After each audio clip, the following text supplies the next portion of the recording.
ਤੂੰ ਸਦਾ ਸਲਾਮਤ ਨਿਰੰਕਾਰ। ਕਿ ਜਦੋਂ ਮਨ ਦੇ ਅੰਦਰੋਂ ਮਾਇਆ ਦੀ ਭੁੱਖ ਖਤਮ ਹੋ ਜਾਂਦੀ ਹੈ, ਉਦੋਂ ਫਿਰ ਇਹ ਆਪ ਹੀ ਨਿਰੰਕਾਰ ਬਣ ਜਾਂਦਾ ਹੈ। ਇਹ ਗੱਲ ਜੀਵ ਦੀ ਕੀਤੀ ਹੈ ਪਾਤਸ਼ਾਹ ਨੇ। ਹੇ ਮੇਰੇ ਮਨਾ, ਤੇਰੀ ਗੱਲ ਕੀਤੀ ਹੈ। ਜਿੰਨਾ ਚਿਰ ਤੇਰੇ ਅੰਦਰ ਮਾਇਆ ਦੀ ਭੁੱਖ ਹੈ, ਮਾਇਆ ਦੀਆਂ ਵਾਸ਼ਨਾਵਾਂ ਨੇ, ਉਨਾ ਚਿਰ ਤੂੰ ਆਕਾਰ 'ਚ ਹੀ ਰਹੇਗਾ, ਦੇਹੀ 'ਚ ਹੀ ਰਹੇਗਾ। ਕਿਉਂਕਿ ਦੇਹੀ ਮਾਇਆ ਦੀ ਹੈ, ਤੂੰ ਸਤ ਸਰੂਪ ਹੈ। ਪਰ ਜਦੋਂ ਤੂੰ ਮਾਇਆ ਦੀਆਂ ਇੱਛਾਵਾਂ ਛੱਡ ਕੇ ਆਪਣੇ ਆਪ ਨੂੰ ਜਾਣ ਲਏਗਾ, ਫਿਰ ਤੂੰ ਵੀ ਸੱਚ ਸਰੂਪ ਬਣ ਜਾਏਗਾ। ਸੋ ਤਾਂ ਹੀ ਪਾਤਸ਼ਾਹ ਨੇ ਆਖਿਆ ਸੀ, ਭੈ ਤੇ ਨਿਰਭਉ ਹੋਏ ਬਸਾਨਾ, ਜਿਸ ਤੇ ਉਪਜਿਆ ਤੇ ਸਮਾਹੇ ਸਮਾਨਾ। ਕਿ ਜਦੋਂ ਭੈ ਖਤਮ ਹੈ, ਭੈ ਕਾਹਦੇ ਕਰਕੇ ਹੈ? ਮਾਇਆ ਕਰਕੇ, ਦੇਹੀ ਕਰਕੇ ਹੀ ਹੈ ਨਾ। ਭੈ ਤੇ ਨਿਰਭਉ ਹੋ ਜਾਵੇ, ਹੋਏ ਬਸਾਨਾ, ਫਿਰ ਇਹ ਵਸ ਜਾਂਦਾ। ਕਿੱਥੇ ਵਸਦਾ? ਹਿਰਦੇ ਵਿੱਚ। ਜਿਸ ਤੇ ਉਪਜਿਆ ਤੇ ਸਮਾਹੇ ਸਮਾਨਾ, ਜਿਹਦੇ ਚੋਂ ਪੈਦਾ ਹੋਇਆ ਉਹਦੇ ਵਿੱਚ ਹੀ ਸਮਾ ਜਾਂਦਾ ਹੈ, ਫਿਰ ਉਹਦੇ ਵਰਗਾ ਹੀ ਬਣ ਜਾਂਦਾ ਹੈ। ਪਰ ਜਿੰਨਾ ਚਿਰ ਮਨ ਦੇ ਅੰਦਰ ਭੈ ਹੈ, ਉਨਾ ਚਿਰ ਨਹੀਂ ਹੈ। ਸੋ ਗੁਰਬਾਣੀ ਦੇ ਅੰਦਰ, ਹੇ ਮੇਰੇ ਮਨਾ, ਬੇਅੰਤ ਬਚਨ ਪਾਤਸ਼ਾਹ ਨੇ ਲਿਖੇ। ਅੰਗ 1180 ਦੇ ਪਾਤਸ਼ਾਹ ਕਹਿੰਦੇ, ਸੇ ਨਿਰਭਉ ਜਿਨ ਭਉ ਪਾਇਆ। ਕਹਿੰਦੇ ਉਹ ਜੋਤੀਆਂ, ਉਹ ਜੀਵ ਨਿਰਭਉ ਹੈ ਜਿਹਨੇ ਭਉ ਪਾ ਲਿਆ, ਭਾਵ ਕਿ ਪ੍ਰੇਮ ਪਾਇਆ, ਆਪਣੇ ਆਪੇ ਨੂੰ ਜਾਣਨਾ ਚਾਹਿਆ, ਜਿਹਦੇ ਅੰਦਰ ਉਹ ਸੱਚ ਦੀ ਭੁੱਖ ਪੈਦਾ ਹੋਈ, ਉਹ ਨਿਰਭਉ ਹੋ ਜਾਂਦਾ ਹੈ। ਪਰ ਜਿੰਨਾ ਚਿਰ ਝੂਠ ਦੀ ਭੁੱਖ ਹੈ, ਉਹਨਾਂ ਚਿਰ ਭੈ 'ਚ ਹੀ ਹੈ। ਸੇ ਨਿਰਭਉ ਹੈ, ਉਹ ਨਿਰਭਉ ਹੁੰਦੇ ਨੇ ਜਿਨ੍ਹਾਂ ਨੇ ਹੁਕਮ 'ਚ ਰੱਖਿਆ ਆਪਣਾ। ਕਿਉਂਕਿ ਹੁਕਮ ਦੇ ਭੈ 'ਚ ਰਹਿੰਦੇ ਆ, ਮਾਇਆ ਦੇ ਭੈ 'ਚ ਨਹੀਂ ਰਹਿੰਦੇ। ਹੇ ਮੇਰੇ ਮਨਾ, ਤੂੰ ਮਾਇਆ ਦੇ ਭੈ ਵਿੱਚ ਰਹਿਣਾ, ਇਸੇ ਕਰਕੇ ਡਰ ਹੈ। ਜਿਹੜਾ ਗੁਰਮੁਖ ਹੈ, ਉਹ ਹੁਕਮ ਦੇ ਭੈ ਵਿੱਚ ਰਹਿੰਦਾ, ਇਸੇ ਕਰਕੇ ਡਰ ਕੋਈ ਨਹੀਂ ਹੈ। ਪਾਤਸ਼ਾਹ ਕਹਿੰਦੇ, ਸੋ ਡਰ ਹੈ ਜੇ ਪਾਪ ਕਮਾਵਦਾ। ਉਹਨੂੰ ਡਰ ਲੱਗਦਾ ਜਿਹੜਾ ਭਾਣੇ ਤੋਂ ਉਲਟ ਚੱਲਦਾ ਹੈ। ਧਰਮੀ ਵਿਕਸੇਤ, ਧਰਮੀ ਦਾ ਸਦਾ ਹੀ ਪ੍ਰਸੰਨ ਰਹਿੰਦਾ, ਕਿਉਂਕਿ ਉਹ ਭਾਣੇ 'ਚ ਚੱਲਦਾ, ਉਹ ਉਹਦੀ ਰਜਾ ਚੱਲਦਾ। ਉਹਨੂੰ ਤਾਂ ਪਿੱਛੇ ਸਾਰਾ ਹੁਕਮ ਵਰਤਦਾ ਦਿਸਦਾ ਹੀ ਹੈ, ਉਹ ਹੁਕਮ 'ਚੋਂ ਬਾਹਰ ਨਹੀਂ ਜਾਂਦਾ। ਉਨਾ ਚਿਰ ਭੈ ਹੈ ਜਿੰਨਾ ਚਿਰ ਮਾਇਆ ਦੀ ਇੱਛਾ ਹੈ। ਸੋ ਗੁਰਬਾਣੀ ਨੇ ਬੇਅੰਤ ਵਚਨ ਇਹ ਲਿਖੇ ਹੈ ਗੁਰਬਾਣੀ ਦੇ ਅੰਦਰ ਹੀ। ਪਾਤਸ਼ਾਹ ਕਹਿੰਦੇ ਆ 415 ਅੰਗ ਦੇ ਉੱਪਰ, ਇਹ ਮਨ ਨਿਰਭਉ ਗੁਰਮੁਖ ਨਾਮ। ਹੇ ਮੇਰੇ ਮਨ, ਵੇਖ ਕੀ ਲਿਖਿਆ ਪਾਤਸ਼ਾਹ ਨੇ। ਇਹ ਮਨ ਕਿ ਤੂੰ ਨਿਰਭਉ ਹੋਣਾ, ਪਰ ਹੋਣਾ ਕਦੋਂ? ਗੁਰਮੁਖੀ ਨਾਮ। ਜਦੋਂ ਤੇਰੇ ਸੁਰਤ ਮੁਖੀ ਹੈ, ਜਿਹੜੀ ਸੁਰਤ ਹੈ ਉਹ ਗੁਰ ਹੈ, ਜਿਹੜਾ ਤੇਰਾ ਮੂਲ ਹੈ, ਸੁਗਿਆਨ ਹੈ, ਆਤਮਿਕ ਸੁਗਿਆਨ ਹੈ, ਨਾਮੀ, ਉਹਨੂੰ ਪ੍ਰਾਪਤ ਕਰ ਲੈਂਦੀ ਹੈ, ਉਨਾ ਚਿਰ ਨਹੀਂ ਹੋ ਸਕਦੀ। ਉਨਾ ਚਿਰ ਭੈ 'ਚ ਹੀ ਰਹੂਗਾ। ਜਿੰਨਾ ਚਿਰ ਕਿਸ਼ਤੀ ਸਮੁੰਦਰ ਦੇ ਵਿੱਚ ਤੈਰਦੀ ਹੈ, ਉਨਾ ਚਿਰ ਡਰ ਹੈ। ਪਰ ਜਦੋਂ ਕਿਸ਼ਤੀ ਕਿਨਾਰੇ ਤੇ ਲੱਗ ਗਈ, ਬੰਦਾ ਉਤਰ ਕੇ ਦੂਸਰੇ ਪਾਸੇ ਚਲੇ ਗਿਆ, ਫਿਰ ਕਾਹਦਾ ਡਰ ਹੈ? ਫਿਰ ਕੋਈ ਡਰ ਨਹੀਂ ਹੈ। ਇਸੇ ਤਰ੍ਹਾਂ ਹੀ ਹੇ ਮੇਰੇ ਮਨਾ, ਜਿੰਨਾ ਚਿਰ ਤੇਰੇ ਕੋਲ ਦੇਹੀ ਹੈ, ਤੈਨੂੰ ਡਰ ਹੈ। ਪਰ ਜਿੱਦਣ ਤੈਨੂੰ ਆ ਬਾਹਰਲੇ ਸਰੀਰ ਦਾ ਪਤਾ ਲੱਗ ਗਿਆ ਵੀ ਇਹ ਤਾਂ ਕੱਪੜਾ, ਅਸਲੀ ਦੇਹੀ ਤਾਂ ਉਹੀ ਹੈ, ਉਸ ਦੇਹੀ ਦੇ ਅੰਦਰ ਹੀ ਸਭ ਕੁਛ ਹੈ। ਨੌ ਨਿਧ ਅੰਮ੍ਰਿਤ ਪ੍ਰਭ ਕਾ ਨਾਮ, ਦੇਹੀ ਮੈਂ ਇਸ ਕਾ ਵਿਸ਼ਰਾਮ। ਉਹ ਦੇਹੀ ਦੇ ਅੰਦਰ ਵਿਸ਼ਰਾਮ ਹੈ, ਐਸ ਬਾਹਰਲੇ ਸਰੀਰ 'ਚ ਵਿਸ਼ਰਾਮ ਨਹੀਂ ਹੈ। ਪਰ ਹੁਣ ਸਾਡੇ ਤਾਂ ਪ੍ਰਚਲਿਤ ਹੀ ਹੋ ਗਿਆ ਸਾਰਾ ਕੁਛ ਵੀ ਇਹਦੇ ਵਿੱਚ ਹੀ ਸਭ ਕੁਛ ਹੈ। ਇਹ ਤਾਂ ਜੜ ਹੈ, ਚੇਤਨ ਦੇ ਅੰਦਰ ਸਭ ਕੁਛ ਹੈ। ਮਨ ਮੈਂ ਹੈ ਆਪ, ਮਨ ਆਪਣੇ ਮਾਹੇ। ਮਨ ਦੇ ਅੰਦਰ ਹੈ ਉਹ ਜਿਹੜਾ ਬੋਲਦਾ, ਇਹਦੇ ਅੰਦਰ ਹੀ ਹੈ ਸਭ ਕੁਛ। ਇਹਨੂੰ ਜਿਹੜਾ ਜਾਣ ਜਾਂਦਾ ਉਹ ਸ੍ਰੇਸ਼ਟ ਹੋ ਜਾਂਦਾ। ਹੁਕਮੈ ਬੁੱਝੈ ਤਾਂ ਨਿਰਭਉ ਹੋਏ ਬਣ ਹੰਬੈ। ਅੰਗ 1104 ਉੱਪਰ ਵੀ ਪਾਤਸ਼ਾਹ ਕਹਿੰਦੇ ਹੁਕਮੈ ਬੁੱਝੈ, ਜਿਹੜਾ ਹੁਕਮ ਨੂੰ ਬੁੱਝ ਲੈਂਦਾ। ਹੁਣ ਦੇਖੋ, ਹੁਕਮ ਬੁੱਝਣ ਦਾ ਵਿਸ਼ਾ ਗੁਰਬਾਣੀ ਦੇ ਅੰਦਰ ਪਾਤਸ਼ਾਹੀਆਂ ਨੇ, ਬਾ ਭਗਤ ਸਾਹਿਬਾਨਾਂ ਨੇ ਹੁਕਮ ਬੁੱਝ ਕੇ ਦੱਸਿਆ ਵੀ ਇਹੋ ਜਿਹਾ ਹੁਕਮ ਹੁੰਦਾ। ਉਹ ਦੱਸ ਕੇ ਵੀ ਬੁਝਾਰਤ ਬਣ ਗਿਆ। ਹੁਕਮ ਫੇਰ ਬੁੱਝਣ ਦਾ ਹੀ ਵਿਸ਼ਾ ਹੈ ਗੁਰਬਾਣੀ ਦੇ ਵਿੱਚ। ਗੁਰਬਾਣੀ ਮੈਂ ਹੈ ਹਰ ਨਾਮ ਸਮਾਇਆ, ਇਹਦੇ ਅੰਦਰ ਹੀ ਸਮਾਇਆ ਹੋਇਆ ਹੈ। ਇਹਦੇ ਚੋਂ ਕੱਢਣਾ ਪਊਗਾ, ਸਮਝਣਾ ਪਊਗਾ। ਤੇ ਜਿਹਨੇ ਸਮਝ ਲਿਆ, ਜਿਹਨੇ ਬੁੱਝ ਲਿਆ, ਉਹਦਾ ਪਾਰ ਨਿਸਤਾਰਾ, ਉਹ ਨਿਰਭਉ ਹੈ। ਸੋ ਜਿਹਨੇ ਨਹੀਂ ਬੁੱਝਿਆ, ਉਹ ਭੈ ਦੇ ਅੰਦਰ ਜੀਵਨ ਬਤੀਤ ਕਰਦਾ। ਅੰਗ 1112 18 ਦੇ 1218 ਦੇ ਉੱਪਰ ਵੀ ਪਾਤਸ਼ਾਹ ਕਹਿੰਦੇ ਆ, ਨਿਰਭਉ ਕੀਏ ਸੇਵਕ ਦਾਸ ਆਪਣੇ ਸਗਲੇ ਦੁਖ ਵਿਦਾਰੇ। ਹੇ ਮੇਰੇ ਮਨਾ ਦੇਖ ਕੀ ਲਿਖਿਆ, ਨਿਰਭਉ ਕੀਏ, ਇਹਦਾ ਮਤਲਬ ਕੋਈ ਨਿਰਭਉ ਕਰਦਾ ਹੈ। ਉਹ ਜਿਹੜਾ ਨਿਰਭਉ ਕਰਦਾ ਉਹ ਹੈ ਪਰਮੇਸ਼ਰ, ਉਹ ਹੈ ਅਕਾਲ ਪੁਰਖ, ਉਹ ਹੈ ਸ਼ਬਦ ਗੁਰੂ, ਉਹ ਹੈ ਧੁਰ ਕੀ ਬਾਣੀ। ਧੁਰ ਕੀ ਬਾਣੀ ਆਈ ਤਿਨੀ ਸਗਲੀ ਚਿੰਤ ਮਿਟਾਈ, ਉਹਨੇ ਨਾਲ ਸਾਰੀ ਚਿੰਤਾ ਮਿਟਦੀ ਹੈ। ਗੁਰਬਾਣੀ ਦੇ ਨਾਲ ਚਿੰਤਾ ਨਹੀਂ ਮਿਟਦੀ, ਗੁਰਬਾਣੀ ਨਾਲ ਚਿੰਤਾ ਦਾ ਪਤਾ ਲੱਗਦਾ ਵੀ ਆਹ ਚਿੰਤਾ ਹੈ। ਡਾਕਟਰ ਨੇ ਸਿਰਫ ਦੱਸਿਆ ਥਰਮਾਮੀਟਰ ਲਾ ਕੇ ਵੀ ਤੈਨੂੰ ਇੰਨਾ ਬੁਖਾਰ ਹੈ, ਗੁਰਬਾਣੀ ਥਰਮਾਮੀਟਰ ਹੈ, ਦੱਸਦੀ ਹੈ ਵੀ ਤੇਰੇ ਅੰਦਰ ਇੰਨੀ ਹਉਮੈ ਹੈ, ਇੰਨੀਆਂ ਵਾਸ਼ਨਾਵਾਂ ਨੇ, ਇੰਨੇ ਵਿਕਾਰ ਨੇ, ਇਹਨਾਂ ਨੂੰ ਕੱਟਦੀ ਬਾਣੀ ਹੈ। ਡਾਕਟਰ ਨੇ ਥਰਮਾਮੀਟਰ ਨਾਲ ਹੀ ਦੱਸਤਾ ਵੀ ਇੰਨਾ ਬੁਖਾਰ ਹੈ, ਬੁਖਾਰ ਨੂੰ ਲਾਉਂਦੀ ਦਵਾਈ ਹੈ। ਇਹ ਇੱਕ ਬਹੁਤ ਵੱਡਾ ਭੇਦ ਹੈ, ਇਹਨੂੰ ਸਮਝਣਾ ਵੀ ਬਹੁਤ ਔਖਾ ਹੈ। ਸਮਝ ਤਾਂ ਨਹੀਂ ਆਇਆ ਕਿਉਂਕਿ ਗੁਰਬਾਣੀ ਤੋਂ ਹੇ ਮੇਰੇ ਮਨਾ ਤੂੰ ਕੋਈ ਗੱਲ ਪੁੱਛੀ ਹੋਈ ਨਹੀਂ ਹੈਗੀ, ਤੂੰ ਤਾਂ ਆਲੇ ਦੁਆਲੇ ਪੁੱਛੀਆਂ ਨੇ, ਆਲੇ ਦੁਆਲੇ ਜੋ ਪੁੱਛਿਆ ਉਹਦਾ ਰਿਜ਼ਲਟ ਤੇਰੇ ਸਾਹਮਣੇ ਹੈ। ਜੇ ਤੂੰ ਗੁਰਬਾਣੀ ਤੋਂ ਪੁੱਛਦਾ ਤੇ ਸ਼ਾਇਦ ਰਿਜ਼ਲਟ ਕੁਝ ਹੋਰ ਹੁੰਦਾ। ਨਿਰਭਉ ਕੀਏ ਸੇਵਕ ਦਾਸ ਆਪਣੇ, ਉਹ ਨੇ ਉਹਦੇ ਆਪਣੇ ਸੇਵਕ। ਹਰ ਸੇਵਕ ਦਾਸ ਨੇ, ਉਹ ਸਦਾ ਹੀ ਸੇਵਕ ਜਾਂ ਦਾਸ ਬਣ ਕੇ ਰਹਿੰਦੇ। ਇਸੇ ਕਰਕੇ ਗੁਰਬਾਣੀ ਦੇ ਅੰਦਰ ਜਿੰਨੇ ਪਾਤਸ਼ਾਹ ਭਗਤ ਸਾਹਿਬਾਨਾਂ ਨੇ ਗੁਰਬਾਣੀ ਲਿਖੀ ਹੈ, ਸਭ ਦੇ ਨਾਮ ਨਾਲ ਦਾਸ ਲੱਗ ਕੇ ਆਇਆ, ਸੇਵਕ ਲੱਗ ਕੇ ਆਇਆ। ਗੁਰੂ ਪਰਮੇਸ਼ਰ ਹੈ, ਅਕਾਲ ਪੁਰਖ ਹੈ, ਸ਼ਬਦ ਹੈ, ਅਨਹਦ ਬਾਣੀ ਹੈ। ਬਾਣੀ ਗੁਰੂ ਹੈ, ਵਿਅਕਤੀ ਗੁਰੂ ਨਹੀਂ ਹੁੰਦਾ, ਵਿਅਕਤੀ ਗੁਰ ਹੁੰਦਾ। ਇੱਕ ਸਟੈਪ ਥੱਲੇ ਹੁੰਦਾ, ਜਿੰਨਾ ਚਿਰ ਦੇਹੀ ਹੈ, ਦੇਹੀ ਦੇ ਵਿੱਚ ਗੁਰ ਹੀ ਰਹਿੰਦਾ, ਕਿਉਂਕਿ ਗੁਰ ਉਪਦੇਸ਼ ਦਿੰਦਾ। ਗਾਹਾਂ ਉਪਦੇਸ਼ ਮੰਨਣਾ ਨਾ ਮੰਨਣਾ ਅਗਲੇ ਦੀ ਮਰਜ਼ੀ ਹੈ, ਪਰ ਪਰਮੇਸ਼ਰ ਹੈ ਜਿਹੜਾ ਅਕਾਲ ਪੁਰਖ ਹੈ, ਉਹਦਾ ਹੁਕਮ ਸਭ ਨੂੰ ਮੰਨਣਾ ਪੈਂਦਾ ਹੈ। ਸਾਰੇ ਉਹਦੇ ਹੁਕਮ 'ਚ ਹੀ ਚੱਲਦੇ ਨੇ, ਪਰ ਜਿਹੜਾ ਉਹਦੇ ਹੁਕਮ ਦੇ ਅਨੁਸਾਰ ਹੀ ਹੋ ਜਾਂਦਾ ਉਹਦੇ ਤੇ ਬਖਸ਼ਿਸ਼ ਜ਼ਿਆਦਾ ਹੋ ਜਾਂਦੀ ਹੈ। ਜਿਹੜਾ ਹੁਕਮ ਦੇ ਅਨੁਸਾਰ ਹੀ ਨਹੀਂ ਹੁੰਦਾ, ਹੁਕਮ ਨੂੰ ਬੁੱਝਦਾ ਨਹੀਂ, ਜਾਣਦਾ ਨਹੀਂ, ਆਪਣੀ ਇੱਛਾ ਵੀ ਰੱਖਦਾ, ਕਿਉਂਕਿ ਜੀਵ ਦਾ ਆਪਣਾ ਹੁਕਮ ਵੀ ਹੈ। ਇਹਦਾ ਆਪਣਾ ਹੁਕਮ ਤੈਨੂੰ ਉੱਥੋਂ ਲੈ ਕੇ ਆਇਆ ਦਰਗਾਹ ਦੇ ਵਿੱਚੋਂ, ਨਹੀਂ ਉੱਥੋਂ ਆਉਂਦਾ ਕਿਵੇਂ? ਪਰਮੇਸ਼ਰ ਨੇ ਨਹੀਂ ਭੇਜਿਆ ਇਹਨੂੰ, ਇਹਨੇ ਆਪ ਆਪਣਾ ਹੁਕਮ ਪੈਦਾ ਕੀਤਾ। ਹੁਕਮ ਕੀਏ ਮਨ ਭਾਵੰਦੇ, ਇਹਨੇ ਮਨ ਪਾਉਂਦਾ ਹੁਕਮ ਕੀਤਾ। ਰਾਹ ਭੀੜੇ ਅੱਗੇ ਜਾ ਬਣਾ, ਉਹ ਕਹਿੰਦੇ ਜਾ ਫਿਰ ਰਾਹ ਭੀੜਾ ਹੋ ਜਾਣਾ। ਕਿੱਥੇ ਮਹਿਲ 'ਚ ਰਹਿੰਦਾ ਸੀ, ਕਿਤੇ ਇੱਕ ਕੁਟੀਆ 'ਚ ਆ ਗਿਆ। ਕਿੱਥੇ ਸਮੁੰਦਰ 'ਚ ਰਹਿੰਦਾ ਸੀ, ਕਿਤੇ ਇੱਕ ਪਾਣੀ ਦੀ ਬੂੰਦ ਬਣ ਗਿਆ। ਪਾਏ ਕੁਹਾੜਾ ਮਾਰਿਆ ਗਾਫਲ ਆਪਣੇ ਹੱਥ, ਇਹਨੇ ਆਪ ਹੀ ਪਾਏ ਕੁਹਾੜਾ ਮਾਰਿਆ ਹੋਇਆ, ਆਪਣਾ ਇੱਛਾ ਆਪ ਹੀ ਪੈਦਾ ਕੀਤੀ ਹੋਈ ਹੈ। ਹੁਣ ਇਹਨੂੰ ਆਪ ਹੀ ਆਪਣੀ ਇੱਛਾ ਨੂੰ ਉਲਟ ਕਰਨਾ ਪੈਣਾ। ਆਪਣ ਹੱਥੀਂ ਆਪਣਾ ਆਪੇ ਹੀ ਕਾਜ ਸਵਾਰੀ ਹੈ। ਹੁਣ ਕਾਜ ਵੀ ਹੇ ਮੇਰੇ ਮਨਾ ਤੈਨੂੰ ਆਪ ਹੀ ਸਵਾਰਨਾ ਪੈਣਾ।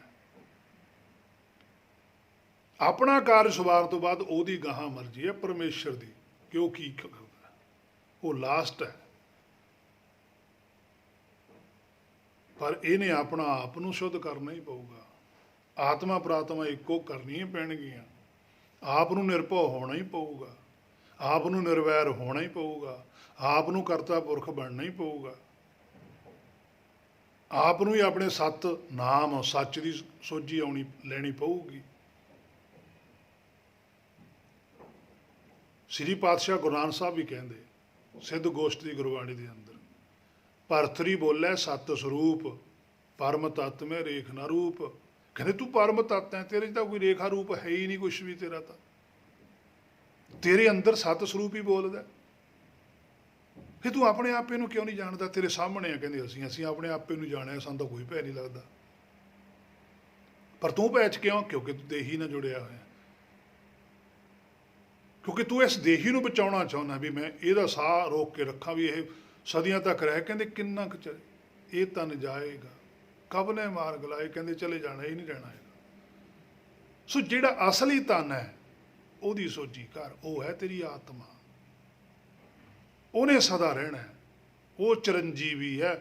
ਆਹ ਦੇਹੀ ਚਰਨਜੀਵੀ ਨਹੀਂ ਹੈ।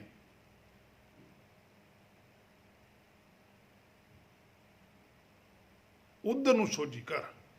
ਸੋ ਤਾਂ ਪਾਤਸ਼ਾਹ ਨੇ ਕਿਹਾ ਨਿਰਭਉ ਕੀਏ ਸੇਵਕ ਦਾਸ, ਸੇਵਕ ਕਹਿ ਲਓ ਚਾਹੇ ਦਾਸ ਕਹਿ ਲਓ ਇੱਕੋ ਹੀ ਗੱਲ ਹੈ। ਉਹੀ ਉਹਦੇ ਆਪਣੇ ਨੇ, ਉਹੀ ਹੁਕਮੀ ਨੇ, ਉਹ ਸਗਲੇ ਬਹੁਤ ਨੇ, ਉਹ ਵੀ ਜਿਹੜੇ ਹੁਕਮੀ ਨੇ ਉਹਨਾਂ ਦਾ ਵੀ ਕੋਈ ਅੰਤ ਨਹੀਂ ਹੈ। ਦੁੱਖ ਵਿਦਾਰੇ ਕਹਿੰਦੇ ਜਿੰਨੇ ਵੀ ਦੁੱਖ ਹੁੰਦਾ ਹੈ, ਜਿਹੜਾ ਬਾਰ-ਬਾਰ ਜੋਤੀ ਦਾ ਭਵ ਸਾਗਰ ਦੇ ਅੰਦਰ ਸਰੀਰ ਧਾਰਨਾ, ਸਰੀਰਾਂ ਦਾ ਮਿਲ ਜਾਣਾ, ਪਤਾ ਨਹੀਂ ਕਿੰਨੇ ਕੁ ਸਰੀਰ ਧਾਰਦਾ ਹੈ, ਉਹ ਸਾਰੇ ਹੀ ਦੂਰ ਹੋ ਗਏ। ਹੁਣ ਜੋਤੀ ਸਰੀਰ ਨਹੀਂ ਧਾਰਦੀ।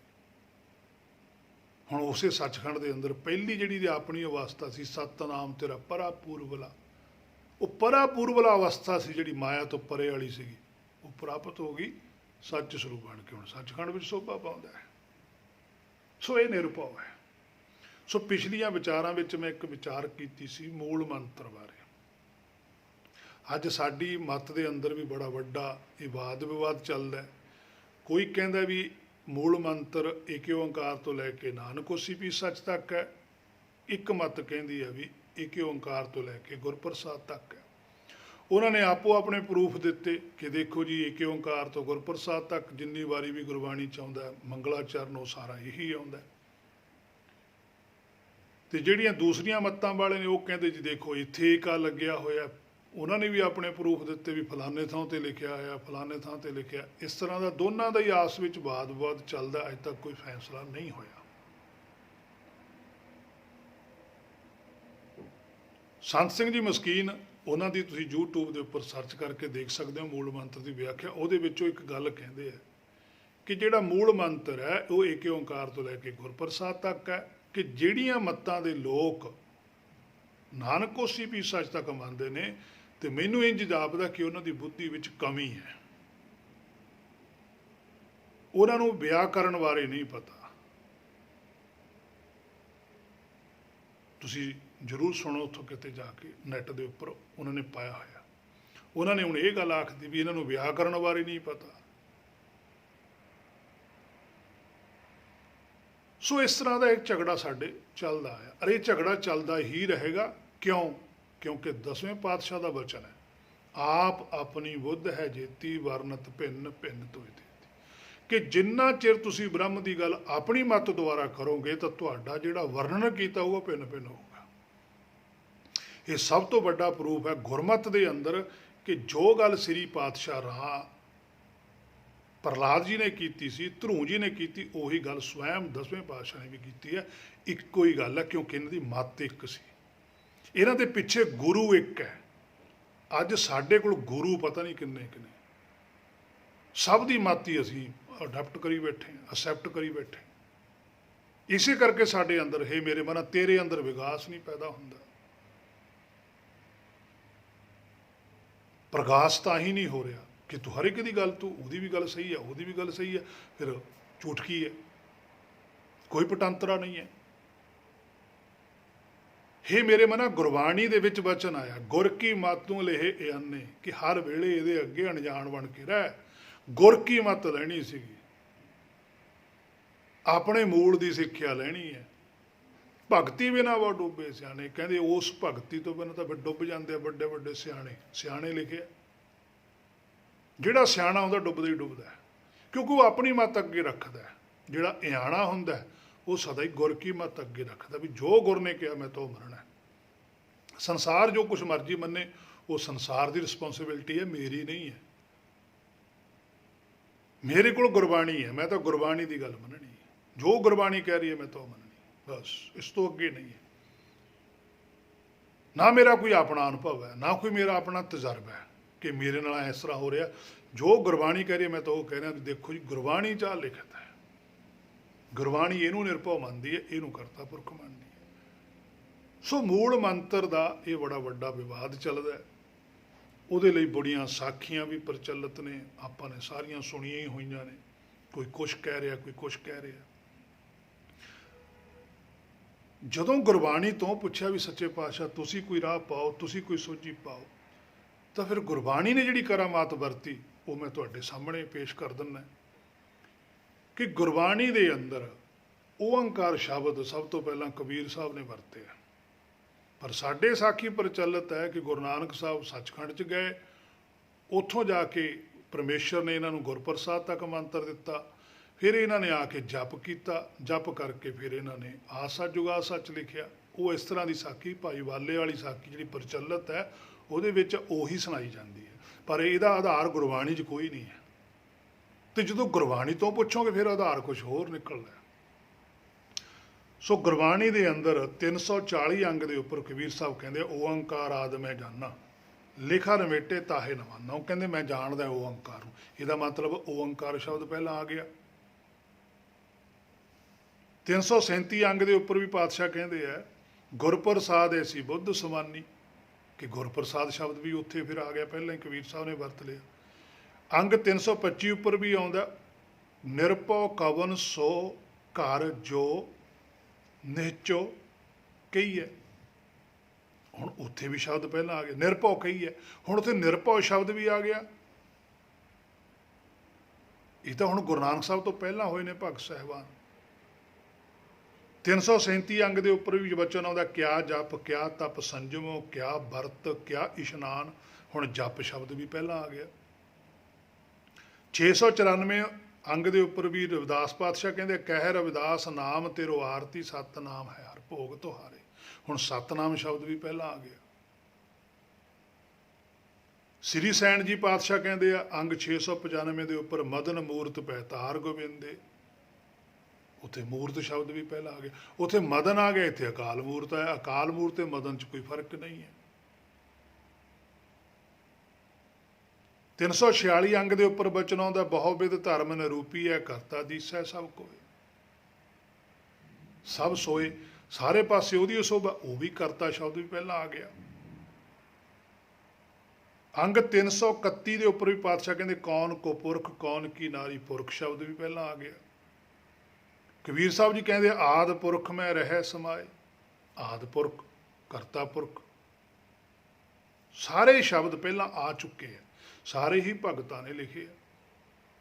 ਸੋ ਭਗਤ ਵੀ ਉਸੇ ਇੱਕ ਦੇ ਹੀ ਸੁਗਿਆਨ ਵਾਲੇ ਸਨ।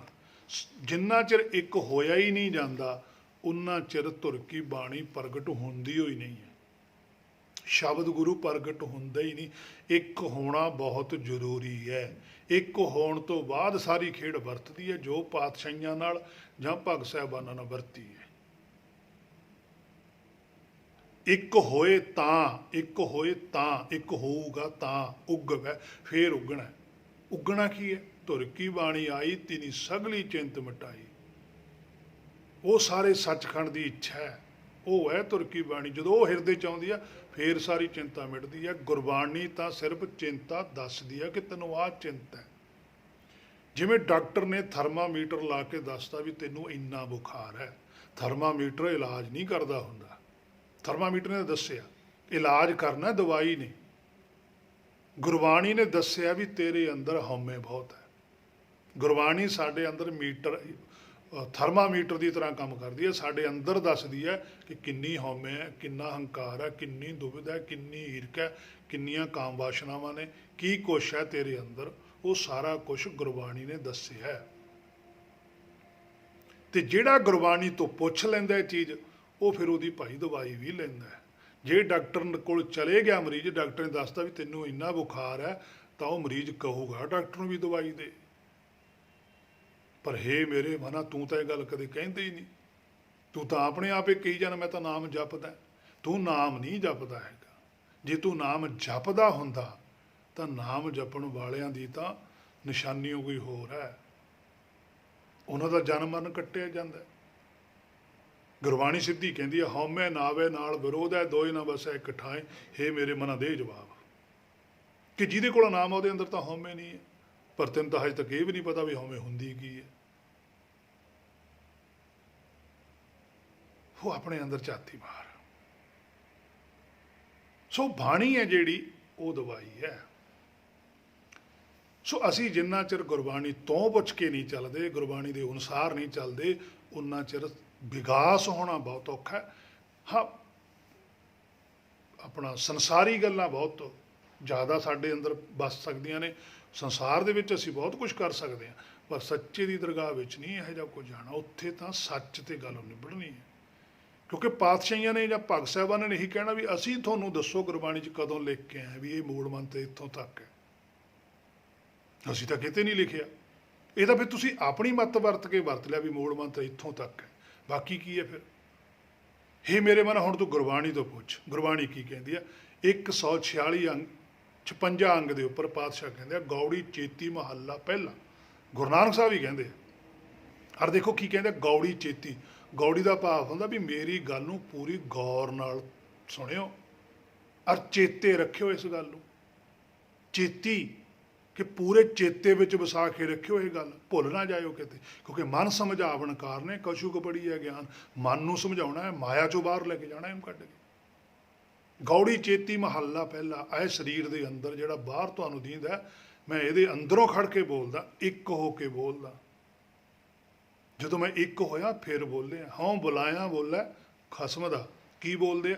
ਔਖਦ ਮੰਤਰ ਮੂਲ ਮਨ ਏਕੈ, ਜੇਕਰ ਦ੍ਰਿੜ ਚਿਤ ਕੀਜੈ ਰੇ।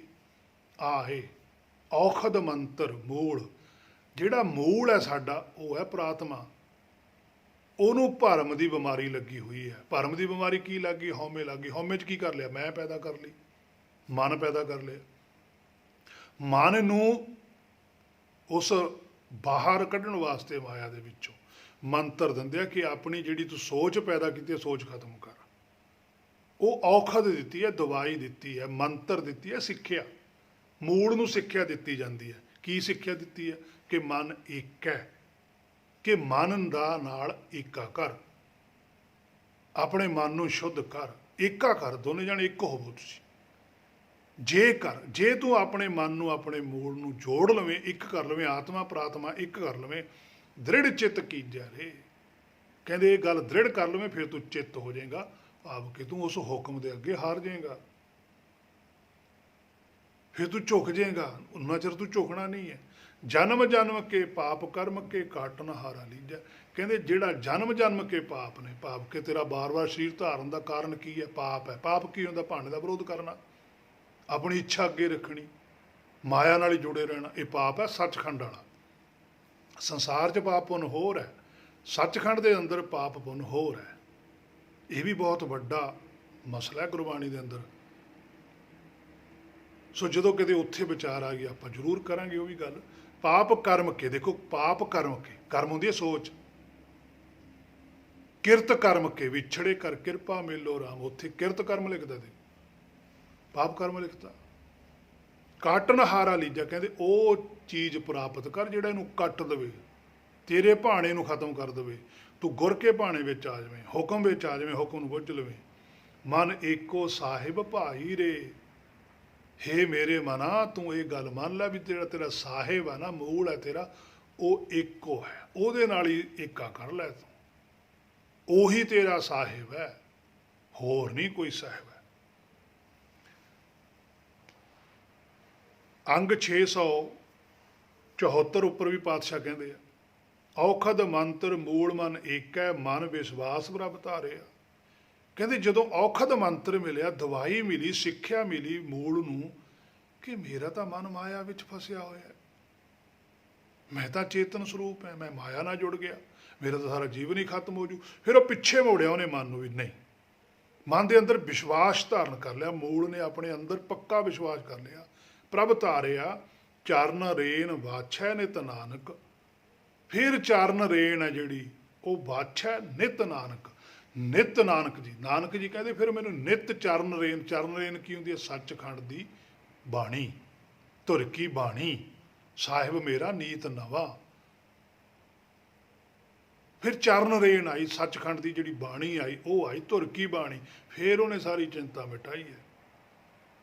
ਚਰਨ ਰੇਨ ਵਾਛੈ ਨਿਤ ਨਾਨਕ ਪੁਨਹ ਪੁਨਹ ਬਲਿਆ। ਫੇਰ ਬੁਲਿਹਾਰ ਜਾਨਾ, ਕਹਿੰਦਾ ਮੇਰਾ ਤਾਂ ਜੀਵਨ ਹੀ ਹੁਣ ਮਿਲਿਆ। ਨਾਨਕ ਨਾਮ ਮਿਲੇ ਤਾਂ ਜੀਵਾਂ। ਫਿਰ ਜੀਵਨ ਹੁੰਦਾ। ਉਹ ਨਾਮ ਹੈ, ਉਹ ਹੈ ਔਖਦ ਮੰਤਰ ਮੂਲ ਮਨ ਇੱਕ ਹੈ। ਸਾਰੀ ਗੁਰਬਾਣੀ 1 ਤੋਂ ਲੈ ਕੇ 18, 10, 20 ਤੱਕ ਮੂਲ ਮੰਤਰ ਹੀ ਹੈ। ਕੋਈ ਇੱਕ ਅੱਖਰ ਮੂਲ ਮੰਤਰ ਨਹੀਂ ਹੈ, ਕਿਉਂਕਿ ਸਾਰੀ ਗੁਰਬਾਣੀ ਦੇ ਅੰਦਰ ਮੂਲ ਨੂੰ ਹੀ ਸਿੱਖਿਆ ਦਿੱਤੀ ਗਈ ਹੈ। ਮੂਲ ਦੀਆਂ ਕਮੀਆਂ ਦੱਸੀਆਂ ਗਈਆਂ ਨੇ ਵੀ ਤੇਰੇ 'ਚ ਆਹ ਕਮੀਆਂ ਨੇ, ਇਹਨਾਂ ਨੂੰ ਦੂਰ ਕਰ ਲੈ। ਜਦੋਂ ਦੂਰ ਕਰ ਲੇਗਾ ਤੇਰੇ ਵਿੱਚ ਆਹ ਗੁਣ ਵੀ ਆ ਜਾਣੇ, ਜਦ ਹੀ ਆ ਜਾਣੇ ਆ। ਇੱਕ ਚੀਜ਼ ਖਤਮ ਕਰੇਗਾ ਦੂਜੀ ਤੇਰੇ ਪ੍ਰਗਟ ਹੋ ਜਾਣੀ ਹੈ। ਹਰ ਵਿਸਰਤ ਤੇਰੇ ਗੁਣ ਗਲੇ ਆ, ਤੇਰੇ ਗੁਣ ਗਲੇ ਹੋਏ ਨੇ, ਪਰ ਜਦੋਂ ਤੂੰ ਗੁਣਾਂ ਨੂੰ ਧਾਰਨ ਕਰ ਲਿਆ, ਬਿਨ ਗੁਣ ਕੀਤੇ ਭਗਤੀ ਨਾ ਹੋਏ। ਜਿੰਨਾ ਚਿਰ ਤੇਰੇ 'ਚ ਗੁਣ ਨਹੀਂ ਪੂਰੇ ਹੁੰਦੇ ਉਹਨਾਂ ਚਿਰ ਭਗਤੀ ਨਹੀਂ ਹੁੰਦੀ। ਗੁਣ ਕੀ ਹੈ? ਇੱਕ ਦੇ 8 ਗੁਣ ਨੇ, 8 ਗੁਣਾਂ ਨੂੰ ਧਾਰਨ ਕਰ ਲੈ। 8 ਗੁਣ ਧਾਰਨ ਕੇ ਭਗਤੀ ਕੀ ਹੁੰਦੀ ਹੈ? ਭੈ ਖਤਮ ਹੋ ਜਾਣੀ ਆ, ਫਿਰ ਇਹਨੇ ਹੁਕਮ 'ਚ ਚੱਲਣਾ। ਇੱਕ ਹੋ ਕੇ ਨੇ ਉੱਗ ਪੈਣਾ, ਉੱਗੇ ਤੋਂ ਬਾਅਦ ਫਿਰ ਇਹ ਜੋ ਪਾਤਸ਼ਾਹੀਆਂ ਦਾ ਜੀਵਨ ਸੀ, ਵਾ ਭਗਤ ਸਾਹਿਬਾਨਾਂ ਦਾ ਜੀਵਨ ਸੀ, ਉਸ ਤਰ੍ਹਾਂ ਦਾ ਜੀਵਨ ਬਤੀਤ ਕਰੂਗਾ। ਸੋ ਹੇ ਮੇਰੇ ਮਨਾ, ਸਾਰੀ ਗੁਰਬਾਣੀ ਹੀ ਮੂਲ ਮੰਤਰ ਹੈ, ਕੋਈ ਇੱਕ ਅੱਖਰ ਮੂਲ ਮੰਤਰ ਨਹੀਂ ਹੁੰਦਾ। ਸਾਰੀ ਗੁਰਬਾਣੀ ਹੀ ਗੁਰਮੰਤਰ ਹੈ। ਗੁਰਮੰਤਰ ਜਿਹੜੀ ਮਨ ਨੂੰ ਤਾਰ ਦੇਵੇ ਉਹ ਸੁਗਿਆਨ। ਗੁਰ ਹੁੰਦਾ ਸੁਗਿਆਨ, ਕਿ ਉਹ ਸੁਗਿਆਨ ਜਿਹੜਾ ਮਨ ਨੂੰ ਮਾਇਆ ਚੋਂ ਬਾਹਰ ਲੈ ਜਾਵੇ, ਉਹ ਹੈ ਗੁਰਬਾਣੀ। ਗੁਰਬਾਣੀ ਤੋਂ ਬਿਨਾਂ ਮਨ ਮਾਇਆ ਚੋਂ ਬਾਹਰ ਨਹੀਂ ਜਾ ਸਕਦਾ। ਚਿੰਤਾ ਹੋਈ ਤੋਂ ਬਿਨਾਂ ਇਲਾਜ ਨਹੀਂ ਲੱਭਿਆ ਜਾ ਸਕਦਾ। ਬਿਮਾਰੀ ਪਤਾ ਲੱਗੀ ਤੋਂ ਬਾਅਦ ਹੀ ਪਤਾ ਲੱਗਦਾ ਵੀ ਇਲਾਜ ਕਰਾਉਣਾ। ਜਿੰਨਾ ਚਿਰ ਪਤਾ ਹੀ ਨਹੀਂ ਵੀ ਕੋਈ ਬਿਮਾਰੀ ਹੈ ਹੀ ਨਹੀਂ, ਉਨਾ ਚਿਰ ਥੋੜ੍ਹਾ ਕੋਈ ਡਾਕਟਰ ਦੇ ਜਾਂਦਾ। ਪਰ ਜਦੋਂ ਪਤਾ ਲੱਗ ਜਾਂਦਾ ਵੀ ਇੰਨੀ ਬਿਮਾਰੀ ਹੈ, ਫਿਰ ਡਾਕਟਰ ਕੋਲ ਜਾਂਦਾ। ਹੇ ਮੇਰੇ ਮਨਾ, ਜਿੱਦਣ ਤੈਨੂੰ ਗੁਰਬਾਣੀ ਤੋਂ ਸੋਝੀ ਆ ਗਈ ਕਿ ਮੈਂ ਤਾਂ ਹਉਮੈ ਨਾਲ ਭਰਿਆ ਪਿਆ, ਫਿਰ ਤੂੰ ਬਾਣੀ ਵਾਲੇ ਪਾਸੇ ਨੂੰ ਜਾਏਗਾ। ਫਿਰ ਬਾਣੀ ਵਿੱਚ ਐਸੀ ਕਰਾਮਾਤ ਹੈ ਵੀ ਜਦੋਂ ਤੂੰ ਬਾਣੀ ਦੇ ਕੋਲ ਸਰਨ ਵਿੱਚ ਚਲੇਗਾ, ਬਾਣੀ ਦੇ, ਉਸੇ ਵੇਲੇ ਸਾਰੀ ਹੀ ਬਿਮਾਰੀ ਖਤਮ। ਹਉਮੈ ਨਾਵੇ ਨਾਲ ਵਿਰੋਧ ਹੈ, ਦੋਏ ਨਾ ਵਸੈ ਇਕਠਾਏ। ਫਿਰ ਜਦੋਂ ਨਾਮ ਵਸ ਗਿਆ, ਫਿਰ ਹਉਮੈ ਨਹੀਂ ਰਹਿਣੀ। ਹੇ ਮੇਰੇ ਮਨਾ, ਜਿੰਨਾ ਚਿਰ ਹਉਮੈ ਆ ਉਹਨਾਂ ਚਿਰ ਨਾਮ ਨਹੀਂ ਵਸਣਾ। ਇਹ ਹੁਣ ਤੇਰੇ ਤੇ ਹੈ। ਹੱਲ ਸਿਰਫ ਇੱਕੋ ਹੀ ਹੈ ਕਿ ਤੂੰ ਗੁਰਬਾਣੀ ਤੇ ਭਰੋਸਾ ਕਰ ਲੈ, ਤੂੰ ਗੁਰਬਾਣੀ ਦੇ ਅਨੁਸਾਰ ਚੱਲਣ ਲੱਗ ਜਾ। ਫਿਰ ਦੇਖੀ ਗੁਰਬਾਣੀ ਕੀ ਕੀ ਰੰਗ ਦਿਖਾਉਂਦੀ ਹੈ, ਫਿਰ ਉਹ ਤੇਰੇ ਸਾਹਮਣੇ ਹੋਵੇਗਾ। ਸੋ ਅੱਜ ਦੀ ਵਿਚਾਰ ਇੱਥੋਂ ਤੱਕ ਹੀ ਸੀ। ਹੋਈਆਂ ਬੇਅੰਤ ਭੁੱਲਾਂ ਦੀ ਖਿਮਾ। ਵਾਹਿਗੁਰੂ ਜੀ ਕਾ ਖਾਲਸਾ, ਵਾਹਿਗੁਰੂ ਜੀ ਕੀ ਫਤਿਹ।